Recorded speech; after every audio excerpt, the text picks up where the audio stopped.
नमस्कार साथियों, आज अपन चिलर के एक बहुत इम्पोर्टेंट सर्विस के रिलेटेड अपन बात करेंगे। ज़्यादातर लोग वो मेरे से ये पूछ रहे हैं कमेंट पे कि सर जी चिलर में डी स्केलिंग अपन को कब कब करनी पड़ती है और क्यों करते हैं हम। देखिए, सबसे पहले ये समझिए कि डी स्केलिंग होता क्या है, डी स्केलिंग कब और क्यों करना पड़ता है। डी स्केलिंग हमको जो सामने कंडेंसर दिख रहा है आपको, ये इसमें जब क्या होता है, जो कूलिंग टावर से पानी आता है वो अपनी जब हीट यहाँ से ले जाता है तो हीट के साथ साथ क्या होता है, धीरे धीरे पानी का स्केल जो होता है वो इस ट्यूब के अंदर जम जाता है। जब हम ढक्कन खोलते हैं यहाँ से तो इसमें ट्यूब रहती है बहुत सारी हमारी, तो वो ट्यूब के अंदर क्या स्केल जम जाता है। जब स्केल जम जाता है तो क्या होता है, हमारा जो गैस का टेम्परेचर होता है वो धीरे धीरे क्या होता है, बढ़ने लगता है। जो एफिशिएंसी हमको मिल रही थी वो मिलती नहीं है, यानी हमारा जो गैस ठंडी होना चाहिए वो उस कचरे के कारण और स्केल के कारण क्या होती है, धीरे धीरे उसका हीटिंग टेम्परेचर बढ़ने लगता है, यानी उसका टेम्परेचर धीरे धीरे हमको हाई मिलने लगता है। तो उस कंडीशन में हमको क्या करना पड़ता है, डी स्केलिंग करनी पड़ती है। किसके अंदर डी स्केलिंग होती है, हमारे कंडेंसर के अंदर डी स्केलिंग होती है। और एवोपरेटर के अंदर तो 100 में से 1 चांस होता है, पर हमारे कंडेंसर के अंदर हमको हर साल में एक बार तो करनी ही करनी पड़ेगी। आज यदि केमिकल सही डाल रहा है, डोजिंग सही कर रहा है, पानी के पैरामीटर सही रख रहा है, तो नहीं तो आपको हर 6 महीने में करनी पड़ेगी। अब अपन प्रोसेस चालू करते हैं, क्यों और कैसे करते हैं डी स्केलिंग। डी स्केलिंग अपना जैसे ही अप्रोच टेम्परेचर हाई होगा, जैसे सभी लोग अप्रोच टेम्परेचर चिलर का कितना रखते हैं, 3 से 5 डिग्री, 7 या 8 हो गया तो हमको क्या करना पड़ेगी, डी स्केलिंग करना पड़ेगी। डी स्केलिंग करने के लिए हमको इस जो कंडेंसर का पानी चल रहा है उसको बंद करना पड़ेगी, और बंद करके इसमें केमिकल डालने पड़ेंगे। केमिकल हमको डालने पड़ते हैं, हम लोगों के पास रखे हुए हैं एक्स्ट्रा में, जो आपको दिख रहा होंगे यहाँ पे, जो आपको नीली नीली कहने दिख रही, इसमें स्केल 100 के नाम से केमिकल आता है। उसको क्या करते हैं, हम धीरे से एक कट्टी में डाल लेते हैं, और यहाँ पे आपको जो सफेद पाइप दिख रहा होगा ये वाला, यहाँ से हम केमिकल डालते हैं, धीरे धीरे डोजिंग करते हैं और घुमाते रहते हैं, निकालते रहते हैं। जब हम उसको धीरे धीरे डोज करते हैं, जैसे हमने अभी एक कट्टी काटी, उसमें डाल दिया 50 लीटर पानी में 2 लीटर डाल दिया, 3 लीटर डाल दिया, 4 लीटर डाल दिया, ऐसे धीरे धीरे करके पानी डालते हैं और डी स्केलिंग करते रहते हैं, और वो पानी बदलते रहते हैं। फिर अपन केमिकल की मात्रा धीरे धीरे बढ़ाते हैं, कम से कम इसके अंदर हम चलाते हैं 24 घंटे स्केलिंग का केमिकल। जब स्केलिंग कंप्लीट हो जाती है, यहाँ पे हमारी जो कैन लगी होगी उसमें फैन आना और कचरा आना बंद हो जाता है, फिर डायरेक्ट केमिकल आपको दिख लगता है कि रिएक्शन बंद हो गया।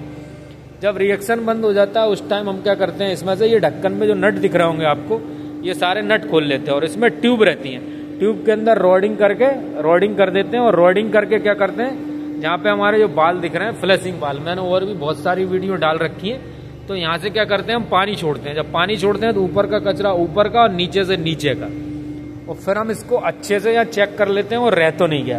यदि रह गया और इसमें कचरा तो हम दोबारा इसमें क्या कर सकते हैं, ब्रूसिंग कर देते हैं। ब्रूसिंग करने से क्या रहता है, कचरा इसमें से बाहर निकल आएगा। जब कचरा बाहर निकल आएगा तो क्या होगा, इसका टेम्परेचर डाउन हो जाएगा, यानी जो कॉपर की ट्यूब अंदर रहती है वो साफ हो जाती है, तो इसमें टेम्परेचर अपना सही आने लगता है, उसको बोलते हैं अप्रोच टेम्परेचर। अब अपन क्या करते हैं, इस चिलर को चालू करेंगे। चालू करके इसका अप्रोच टेम्परेचर चेक करते हैं क्या आता है। सबसे पहले अपन को पंप चालू करने पड़ेंगे। सबसे पहले हमारा सेकेंडरी पंप चालू होना चाहिए, जो पानी का फ्लो देगा।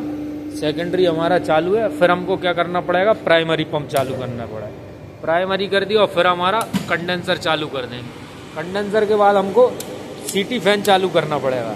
ये हमारे चालू होना चाहिए, कंडेंसर, प्राइमरी, सीटी फैन और सेकेंडरी पंप, यानी ये हमारे आपको 3 पंप दिख रहे होंगे, ये चालू होना चाहिए अपना। सबसे पहले कंडेंसर, फिर प्राइमरी, फिर सेकेंडरी, ये हमारे पंप चालू हो गए। अब अपन क्या करेंगे, इसको अप्रोच टेम्परेचर देखेंगे। डी स्केलिंग के बारे में समझ रहे हैं आज अपन। अब अपन इसको चालू करेंगे, तो यहाँ चालू करेंगे तो देखो यहाँ पे क्या दिख रहा है, स्टॉप मोड। अपन इसको ऑटो में डाल देंगे। यहाँ से अपन ने ऑटो डाल दिया। अब ये थोड़ी देर में क्या करेगा, 1 मिनट का टाइम लेगा। यहाँ पे जो टाइमिंग चल रही है, वेट फॉर पंप, ये काय का चेक कर रहा है, इन पंपों से और उस वाले पंप से। काय के अंदर, एवोपरेटर के अंदर पानी फ्लो सही हो रहा है और कंडेंसर के अंदर सही हो रहा है फ्लो। 1 मिनट तक ये चेक करेगा। यहाँ पे 1 मिनट के अंदर यदि कुछ भी गड़बड़ होगा तो चिलर को ट्रिप करा देगा। चेक कैसे करता है, ये फ्लो स्विच होते हैं, इसको यहाँ से क्या देते हैं, रीडिंग देते हैं। यहाँ पे रीडिंग देते हैं, ये कहाँ, मेरे अंदर यहाँ से पानी आके वापस सही जा रहा है, और इसके अंदर भी सेम यहाँ से आके सही जा रहा है। तो 1 मिनट का वेट करता है, उसके बाद ये चालू करेगा। अब जब तक 1 मिनट नहीं होगा और पानी का फ्लो सही नहीं होगा जब तक हमारा प्लांट यहाँ पे चालू नहीं होगा। देखो यहाँ पे आपको दिखाई दे रहा होगा 22 सेकंड हमारे बाकी रह गए। फिर 22 सेकंड होते ही हम इसमें से एक कंप्रेसर चालू करेंगे दोनों में से, और फिर हम क्या करेंगे, एक एक कंप्रेसर का ही अपन को अप्रोच पता करना है। अप्रोच यहाँ से पूरे कंडेंसर का चेक नहीं होगा, उस पार्ट से लेके इस पार्ट तक का अप्रोच अलग होगा और उधर का अलग होगा। आपको 2 सेक्शन दिख रहे होंगे, यहाँ बीच में से 2 डले हैं। एक जो कंप्रेसर आपको दिख रहा है ये वाला, यहाँ पे अप्रोच टेम्परेचर सेंस कराएगा आपको। ऐसे ही नीचे एवापोरेटर में 2 पार्ट होते हैं। अब ये दोनों पार्टों का अलग अलग अप्रोच टेम्परेचर आ सकता है। ये नहीं कि प्लांट हमारा एक ही है, कंडेंसर हमारा एक ही है तो एक ही टेम्परेचर, नहीं, दोनों सर्किटों के अलग अलग टेम्परेचर आएंगे, अप्रोच भी और हमारा रिटर्न टेम्परेचर भी। अब हमारा चिलर हो गया चालू, यहाँ पे 1 मिनट पूरा हो गया हमारा। अब देखते हैं अपन इसको, थोड़ी देर में क्या होगा ये अपना दिखाएगा, पैरामीटर दिखाएगा। तो हमारा चिलर अभी कहाँ हो गया, यहाँ पे अपन ने 8 डिग्री सेट कर रखा और 11 डिग्री से चालू हुआ, 12 डिग्री से, और यहाँ पे 11। अभी ये धीरे धीरे लोड पे जाएगा। लोड पे जाएगा तो हम यहाँ पकड़ेंगे इसको, इसका चेक करेंगे। देखो 30% लोड पे चला गया और करंट क्या रह रहा है हमारा, RL है यहाँ पे दिखाई दे रहा है आपको 44, 45, 43 और 45 RL पे ये चल रहा है। अब धीरे धीरे ये क्या करेगा, इसका रीडिंग देगा। अभी एकदम नहीं आएंगी सारी रीडिंगें, समझ में आएंगी। अब एवापोरेटर के अंदर जाते हैं। देखो एवापोरेटर के अंदर 8 डिग्री टेम्परेचर दिखा रहा है अप्रोच टेम्परेचर। ये क्या है, अभी धीरे धीरे घटेगा। देखो ये घटेगा, ये दिख रहा है आपको, ये घटता चला जाएगा। घटेगा क्यों, क्योंकि अभी हमारा जो चिलर चालू हुआ है ना, जो एकदम सही डाटा नहीं देगा। जब तक ये पूरी तरीके से लोड पे नहीं आ जाएगा, जब तक हमको अप्रोच टेम्परेचर सही नहीं लगेगा। रेफ्रिजरेंट टेम्परेचर, अप्रोच टेम्परेचर देखो घटता जा रहा है। अभी अपन ने 8 पे चालू किया था, ये 5 पे आ गया, ठीक है। अब ये हमारा काय का देख रहे हैं हम, एवापोरेटर के अंदर का देख रहे हैं, ना कि कंडेंसर का। अप्रोच टेम्परेचर यहाँ पे देख रहा है, देखो अप्रोच टेम्परेचर आपको 4 डिग्री आ गया, आधा हो गया। देखो धीरे धीरे ये घट के चला जाए। अब अपन काय में जाएंगे, ऐसे ही जाएंगे कंडेंसर के अंदर। ये दिख रहा है आपको सेकंड वाले पे कंडेंसर। जब कंडेंसर का अप्रोच टेम्परेचर हमने कितना देखा, यहाँ पे देख रहा है, देखो कंडेंसर अप्रोच टेम्परेचर 1.5 डिग्री। यानी इसके अंदर अभी हमारे स्केल का नाम नहीं है, छोटी छोटी मतलब हल्के हल्के पार्ट्स हैं इसके अंदर, ज्यादा नहीं है। तो हमको अभी डिस्केलन करने की जरूरत नहीं है। जब इसको डिस्केलन करने की जरूरत पड़ती है जब इसमें कचरा आ जाता है इस कंडेंसर के अंदर। कंडेंसर के अंदर कंडेंसर इसको बोलते हैं और एवापोरेटर इसको बोलते हैं। चिलर इसको ठंडा करता है और चिलर इसको गर्म करता है। चिलर में 2 पार्ट होते हैं, चिलर में कंडेंसर गर्म रहेगा और एवापोरेटर ठंडा रहेगा। अब जैसे ही टेम्परेचर आखिरी चीज पे आते हैं कि हमको क्या करना है। जैसे ही ये 3 है, 3 से 5 ये सही है, 3 से 5 डिग्री आप चला सकते हैं। कम से कम आपको यहाँ पे दिख रहा है 3 डिग्री से 5 डिग्री के बीच में अप्रोच टेम्परेचर चलना चाहिए।